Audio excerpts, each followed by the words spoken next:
ఈ 6 సూత్రాలను అనుసరిస్తూ మనిషి తన శరణు వేడాలని భగవంతుడు పలికాడు.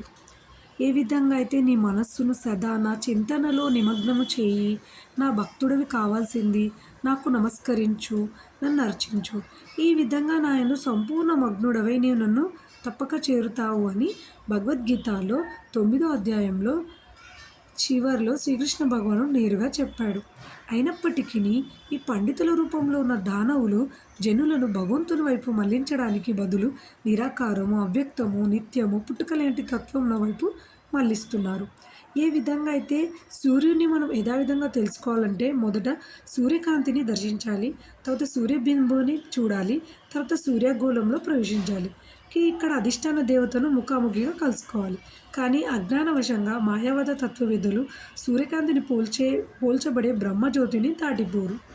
శ్రీకృష్ణ చైతన్య మహాప్రభు వ్రజరాజ వనితిగా ఆవిర్భవించిన శ్రీకృష్ణుని ప్రత్యక్ష ఆరాధన బోధించారు.